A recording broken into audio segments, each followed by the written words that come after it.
Bonjour, aujourd'hui le sujet de notre vidéo va être sur les sons. Tout d'abord, nous allons voir la notion d'intensité sonore. En effet, nous les hommes et les humains, nous percevons les sons de manière plus ou moins intense. L'oreille humaine perçoit des signaux sonores dont l'intensité sonore est comprise entre une valeur minimale, le seuil d'audibilité, qui est égal à I égale à 10-12 watts par mètre cube.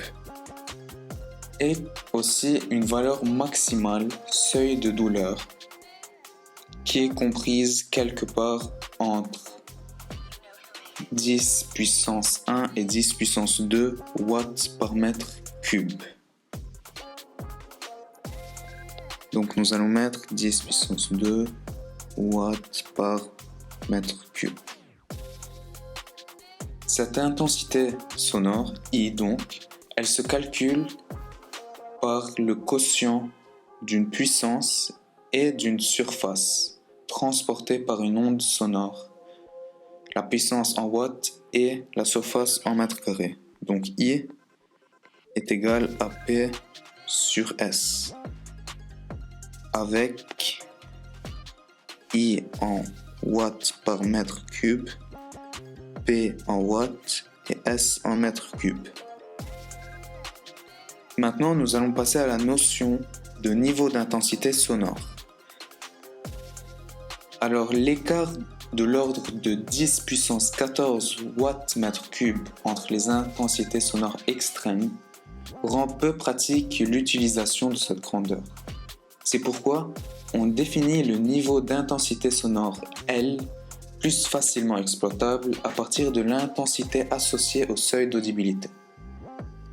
Donc le niveau d'intensité sonore qu'on note L et qui signifie level en anglais, donc niveau en anglais donc, est mesuré à l'aide d'un sonomètre. Lorsque plusieurs instruments de musique jouent ensemble, les intensités sonores I des sons de chaque instrument s'ajoutent, mais les niveaux d'intensité sonore L ne s'ajoutent pas. Car en effet, L se calcule comme le produit de 10 avec le logarithme de l'intensité sur l'intensité sonore de référence. Alors ici, l'intensité c'est celui du son et l'intensité sonore de référence est toujours égale à 1,0 fois 10 moins 12 watts mètre cube. Et ceci pour 1 kHz. Et les unités appliquées dans ce calcul sont bien évidemment pour le niveau d'intensité sonore le décibel et pour les intensités le watt par mètre cube. Ici nous avons watt par mètre cube sur watt par mètre cube qui s'annule et donc 10 fois log nous donne l'unité en décibels. Et à partir du niveau d'intensité sonore, nous pouvons calculer l'intensité sonore.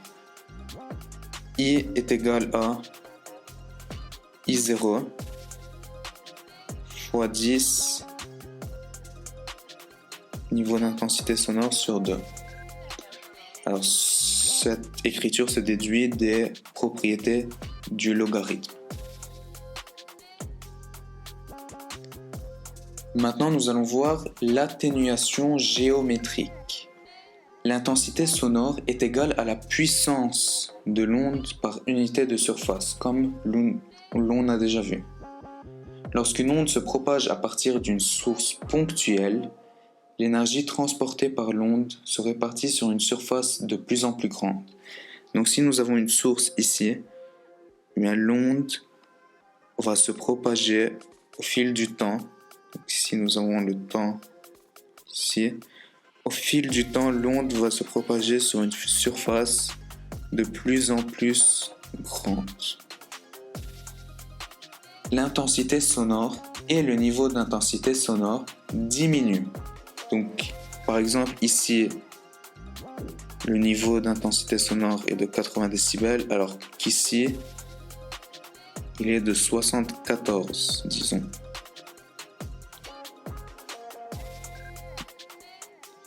Aussi, un exemple courant, c'est que lorsque la distance à la source est multipliée par 2, le niveau d'intensité sonore est atténué de 6 décibels.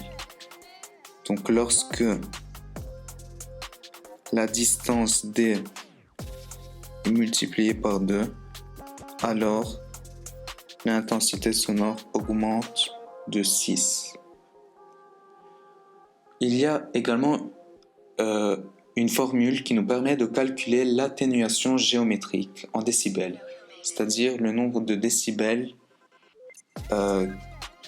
qui diminue, ou la différence, plus précisément, du nombre de décibels entre le niveau d'intensité lorsque la distance est petite, donc plus proche à la source, moins le niveau d'intensité sonore plus éloigné à la source.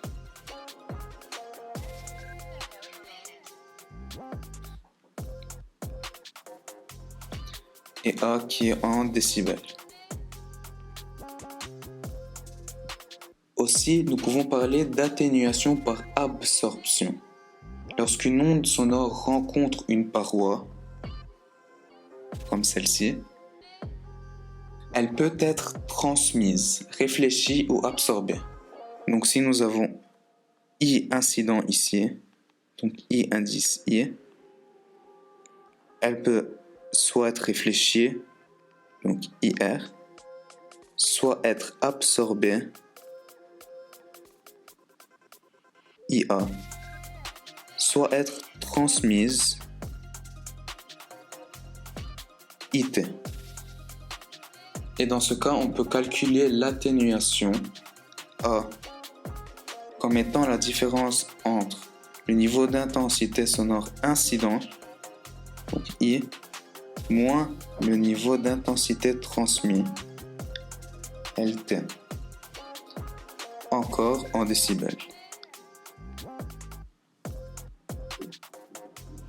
Merci d'avoir regardé cette vidéo et à bientôt.